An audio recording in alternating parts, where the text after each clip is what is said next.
mulai bulan 11 2024, mana-mana rakyat Kelantan yang pergi ziarah ke kubur pada hari Jumaat lepas asar akan dibayar tunai oleh JKK RM50,000.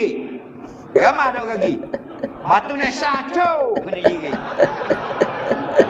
Korok cabut habis jirit orang.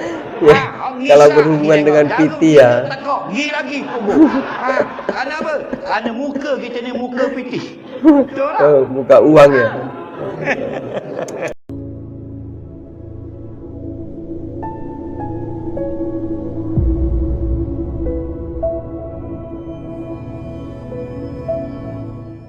Assalamualaikum warahmatullahi wabarakatuh. Jumpa lagi dengan saya di program Ngaji Bareng teman-teman. Alhamdulillah.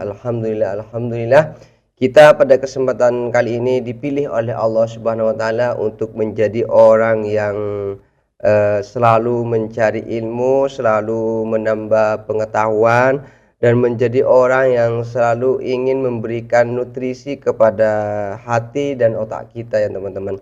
Jujur kalau kita itu menjalani hidup ini tanpa selalu mendengarkan hal-hal yang positif, tanpa selalu memberikan nutrisi terhadap hati dan otak kita, itu akan menjadi hal yang sangat rugi sekali ya teman-teman. Karena kalau kita itu tidak selalu menambah ilmu, tidak selalu memberikan nutrisi terhadap hati, itu hati kita akan menjadi kosong, hati kita itu akan menjadi hati yang selalu mungkin sesuai dengan apa yang selalu kita lihatnya.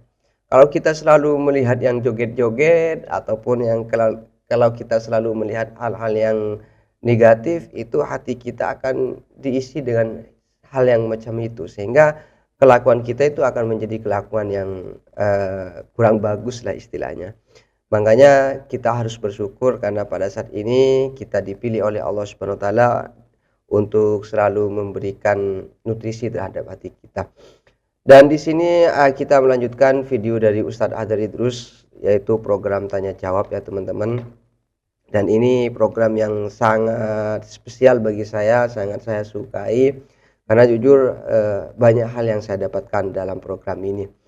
Oke teman-teman, kita jangan lupa juga untuk selalu mengirimkan sholawat kepada Nabi Muhammad dengan mengucapkan Allahumma sholli ala Muhammad, Allahumma sholli ala Muhammad, Allahumma sholli ala Muhammad. Harapan besarnya semoga kita semua kelak bisa berjumpa dan berkumpul dengan Rasulullah SAW di surganya Allah Subhanahu wa taala. Amin amin ya rabbal alamin. Oke, bagi teman-teman yang mau ngaji bareng dengan saya seperti biasa, jangan lupa buka mata, buka telinga, dan buka hati. Bismillahirrahmanirrahim. Don't go anywhere, stay here and check it out. Banyak sekarang ini makin ramai menipu dalam berniaga. Tolong beri nasihat sikit. Allahu Rabbi. Ya. Seorang laki-laki dia jual buah. Buah dia tu rupanya kena hujang semalam. Tak molek kena air. Dia pun ambil hok dok kena air, dia buah depan. Hok kena air, dia buah belakang. Faham? Jadi orang lalu kat depan, orang nampak buah comel. Buah hok kena air orang tak nampak. Nabi mari kat belakang, Nabi seluk tangan basuh habis buah. Nabi kata, ya tajir mahaza. Wahai penjual, apa yang kamu lakukan ini? Berapa mudah letak buah yang basah ni biar orang nampak, baru orang buat keputusan nak beli ke tidak. Kalau orang beli juga terpulang lah. Ni orang ingat molek buah. Faham? Lalu Nabi pun bersabda, laisa minna man ghasya, bukan daripada kalangan kami orang yang berjual beli berbohong seperti ini. Lama tak ni berniaga. Ayam saka dia pun timbang 18 riyal dia kata. Okey, contoh 2 kilo. Okey. Mong dia potong kepala, tak apalah, awak nak ambil kaki dia potong juga kaki. Mak dia perak kaki. Dia dak uwi. Dia ambil isi potong-potong uwi kita. Kaki dak uwi 2 batang. Kaki mari orang kedua boleh pula 2 batang kaki. Hak kediang dia jual pula kaki tu 8 riyal sekilo. Pendapatan tu haram. Kerana kaki tu hak orang. Dia dak uwi. Allah. Nak buat lagi? Ni ramai berniaga tipu.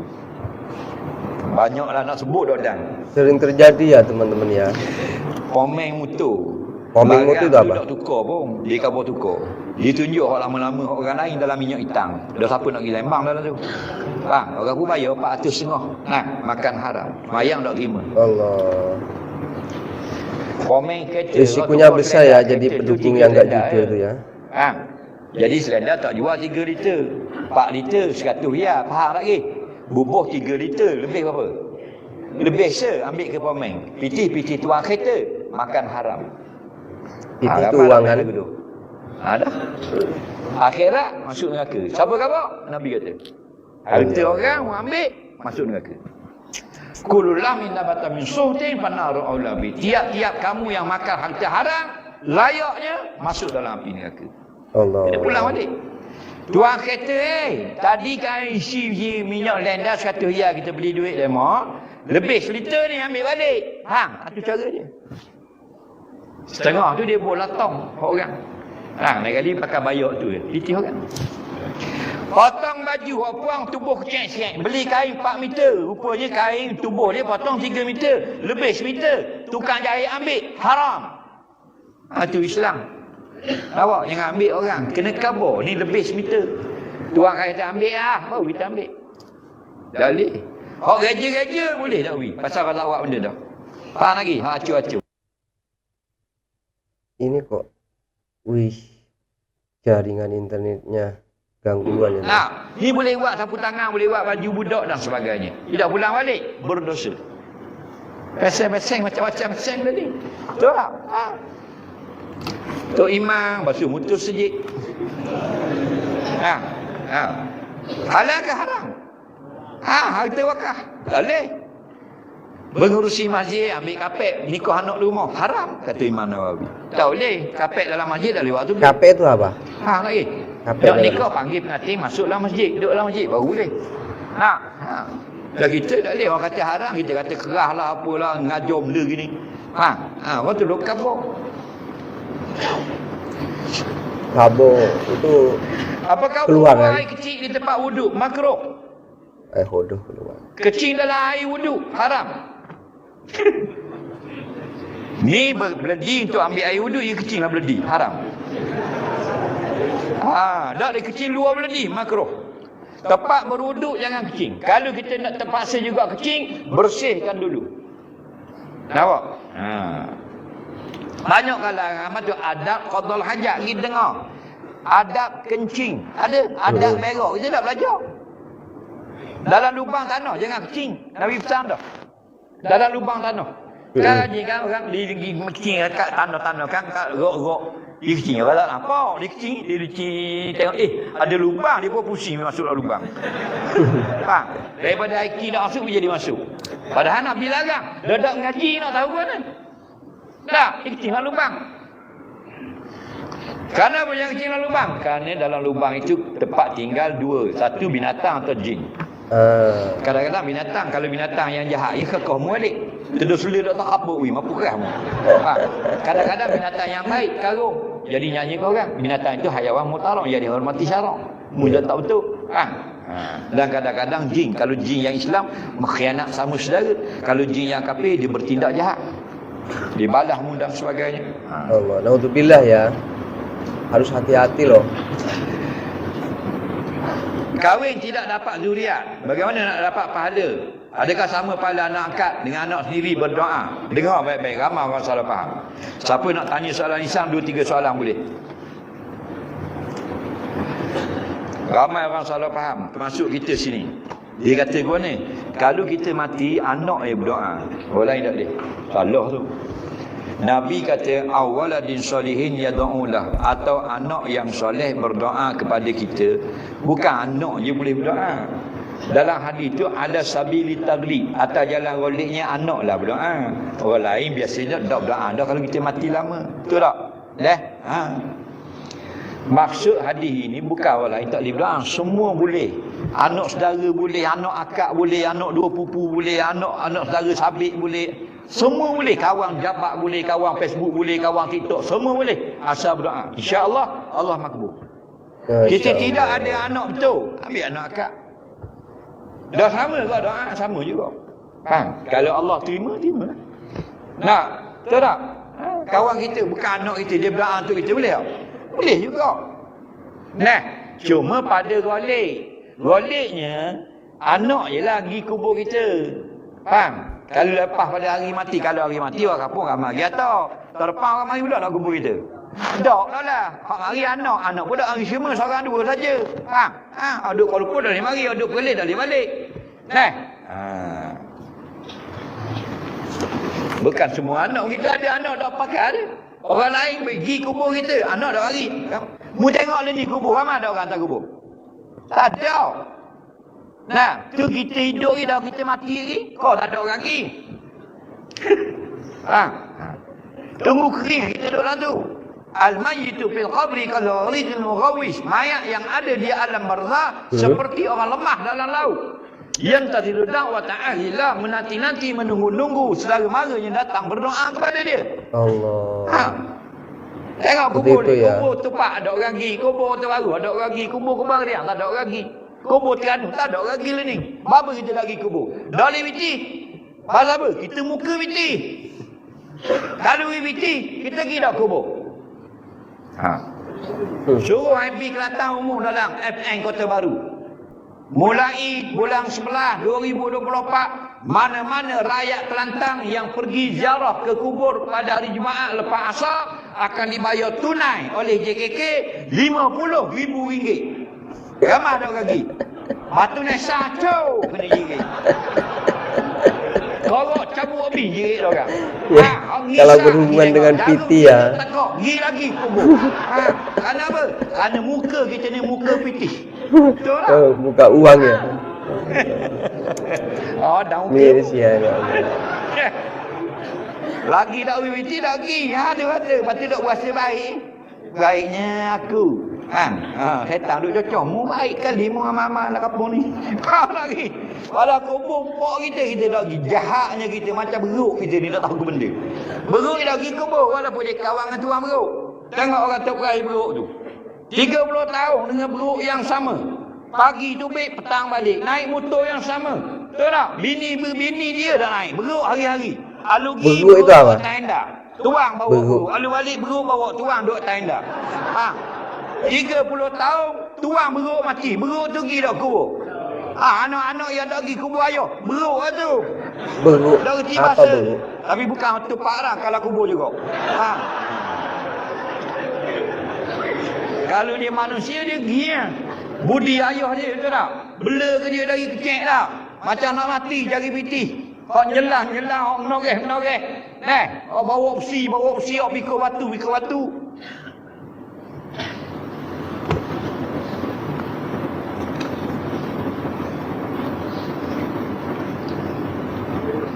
Apakah hukum suami tidak beri nafkah? Kalau kita miskin, dimaafkan. Tapi jadi hutang. Contoh sebulan 1,000 lah contoh. Patut kita beri nafkah pada bini kita. Bulan ni kita hilang duit, curi orang. Dimaafkan. Tapi hutang 1,000 lekat. Jadi zimmah. Wajib bayar sebelum mati. Tak bayar, berdosa di akhirat. Allah. Jangan main-main. Faham? Kalau nggak ditentukan ya nggak apa-apa mungkin ya. Yang penting makan, tempat tidur disediakan ya. Soalan yang ketiga sebelum akhir. Tanah Rezak jalan kerajaan saya pagar tanah tersebut sebagai halaman rumah saya. Boleh atau tidak? Boleh. Tanah Rezak jalan dah dia buat pagar sikit di tanam bunga. Boleh. Tapi kerajaan nak ambil dua syarat. Pertama, jangan mudarat korang. Jangan sakok orang nak lalu, jangan sakok kereta orang. Tak boleh. Kerana tu Rezak kerajaan. Faham? Mu nak tanah pokok tu haram. Kerajaan nak ambil kena serah balik. Faham? Macam sungai belakang rumah kita sungai 40 kaki Rezak sungai. Kita bela kambing atas tanah tu buat kandang apa? Halal. Kerana tidak kait dengan orang. Tapi tanah Rezak sungai. Hak kerajaan. Bila kerajaan nak ambil nak buat jeti nak buat apa, jangan kita berlawan. Kena serah balik. Itu cara dia. Okey? Tak apa-apa berarti ya kalau punya Tanah kerajaan orang ni ya. kita boleh guna kalau tuang dia beri. Tak? Tanah orang sebelah. Orang sebelah ni dia tak ada. Dia tak buat rumah. Dia duduk di tanah merah Faham? Tapi tanah dia. Kita minta izin nak buat kebun. Dia beri. Boleh tanam. Halal. Pasal kita minta izin tau. Faham? Ni gitu. Tapi kalau dia tak beri, tak boleh. Buah orang sebelah jatuh dalam tanah kita. Boleh tak ambil? Boleh. Haram makan. Ambil boleh. Pasal apa ambil boleh? Tanah kita berhak lagi. Bang, makan dah boleh buah orang. Ada suruh mengaji. Betul tak? Betul. Masa solat Jumaat saya masuk dalam majlis, masa azan kedua dekat perlu tunggu azan habis untuk solat sunat. Dengar baik-baik orang tupak. Kalau kita dengar azan, mana masuk waktu semayang, kita boleh nak semayang, tapi sunat kita tunggu dulu habis azan. Contoh, kita nak semayang tahiyat masjid, masuk dalam masjid. Kita masuk je orang bang, Allahu Akbar, Allahu Akbar. Kita nak semayang, tak mau tunggu azan, boleh. Harus. Kita nak jawab azan dulu baru nak semayang, afdal. Melainkan azan kedua hari Jumaat. Tidak afdal kita tunggu azan, afdal kita semayang selalu. Saja azan kedua hari Jumaat. Allahu Akbar, Allahu Akbar. Lepas dia azan, orang nak baca khutbah dah. Faham? Kerana nak derah baca khutbah.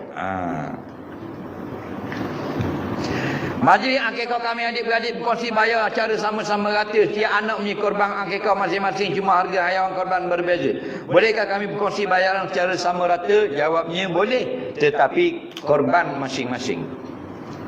Nampak? Seekor seorang anak. Tak boleh campur gaul, seekor dua orang anak, 2 ekor 3 anak, tak boleh. Kerana dalam hadis, seekor untuk seorang anak yang lahir. Mu nak bayar sama tak apa, halal berhalal atas jual beli. Faham? Atas binatang seorang anak. Kerana akikah ialah sembelih kerana anak yang dilahirkan. Mu beranak seorang seekor kambing, beranak 2 ekor kambing. Ramai orang salah faham. Salah ke mana? Dia fikir gini. Anak perempuan sunat sembelih seekor kambing, anak laki-laki 2 ekor kambing. Salah. Pegangan tu salah. Pegangan yang betul, sunat sembelih seekor kambing anak perempuan, anak laki-laki pun sunat sembelih seekor kambing juga. Tapi siapa yang ada duit lebih, afdal dia sembelih 2 ekor untuk anak laki-laki. Oh, gitu ya. Betul. Faham? Siapa nak tanya soalan lisan? Tapi saya yang selama ini ya memang betul ya, kalau cowok itu 2, kalau cewek itu 1 kalau mau akikoh gitu ya. Jadi apa ya? Sebetulnya sih bukan kewajiban sih, cuma lebih ke apa ya, seakan-akan kalau nggak dilaksanakan, kalau cowok 2 itu kayak ada yang kurang gitu ya teman-teman. Kalau menurut saya sih seperti itu. Masya Allah, itulah tadi ya beberapa pertanyaan dan juga jawaban yang sudah kita ikuti bersama, yang sudah kita dengarkan bersama, yang mana banyak loh. Tadi langsung dimulai dengan apa ya, nasihat bagi orang-orang yang suka dagang ya, orang yang suka bisnis itu harus hati-hati ya teman-teman. Karena kalau kita itu tidak jujur atau kalau kita itu tidak apa ya, tidak hati-hati dalam berniaga, itu sangat apa ya, sangat merugikan sekali loh bagi kita ya, baik itu rugi di dunia ataupun rugi nanti di akhirat. Mungkin hal-hal yang mungkin selama ini kita anggap biasa, hal-hal yang mungkin dalam perdagangan kalau macam ini dianggap biasa, padahal secara syariat, secara hukum Allah itu enggak boleh, tapi kita sering melakukan, mungkin ya naudzubillah, itu akan merugikan kita nanti loh di akhirat. Mungkin kita sekarang merasa dimenangkan ya, karena kita merasa berhasil menipu itu, ataupun kita berhasil mengelabui pembeli itu. Cuma nanti hukumannya akhirat Allah Subhanahu wa taala, kita akan menderita selama-lamanya. Naudzubillah summa naudzubillah. Dan juga beberapa pertanyaan tadi yang sudah kita ikuti bersama itu sangat luar biasa sekali dan sangat bermanfaat sekali. Semoga kita semua tetap istiqomah dalam mencari ilmu, dalam mencari ridho Allah Subhanahu wa taala. Dan untuk program ngaji bareng pada kesempatan kali ini saya cukupkan ya teman-teman. Mohon maaf kalau ada kesalahan. Ihdinas siratal mustaqim. Assalamualaikum warahmatullahi taala wabarakatuh.